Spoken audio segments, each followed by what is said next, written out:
Abel Anderson and Juan Puyo were victorious on Sunday at the 2017 British Columbia Gorge Paddle Challenge after a tough day of course racing to finish out one of the biggest weekends of racing this year. Double downwind winners Bert Rudiger and Fiona Wilde took the top overall titles for the weekend based on their combined times from all of the weekend's events. The wind looked light earlier in the day but then filled in by the time racers started hitting the water around midday. That made for a tough course race with brutal upwind legs followed by fun downwind runners that never seemed to last long enough. The men had to qualify for the final two, racing on the same intense course twice on the final day. To no one's surprise, Anderson reveled in the challenging conditions and returned to her winning ways on Sunday after a second place yesterday, putting on an absolutely dominant performance after taking the lead early and never letting up. Day 1 results and recap double quote that was actually kind of fun.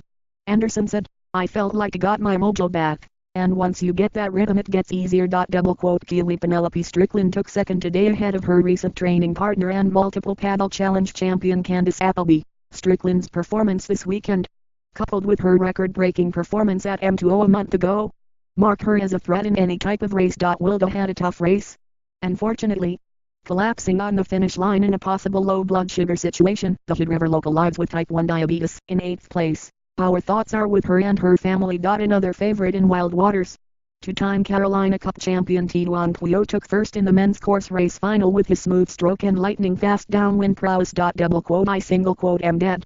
Puyo laughed after the race. The wind was blowing hard and I just tried to take off. Double quote he did just that.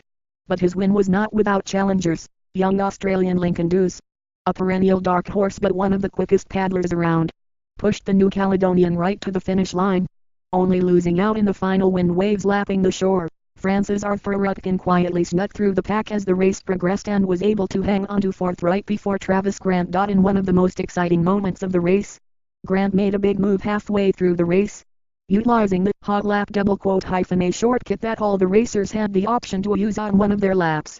He broke away ahead of Puyo and Dews with a pack that included Toby Cracknell and a Rutkin. It looked like the move might pay off as the crew took off in the bumps but Puyo and Dews had saved their hog lap for last and when the time came, they still maintained a healthy lead that they kept to the finish. Puyo single quote S performance put him in third place overall for the weekend while Grant came in second. Check out the full Elite Sunday and overall results below and check back tomorrow for more photos and coverage from the 2017 British Columbia Gorge Paddle Challenge. Day 1 results and recap.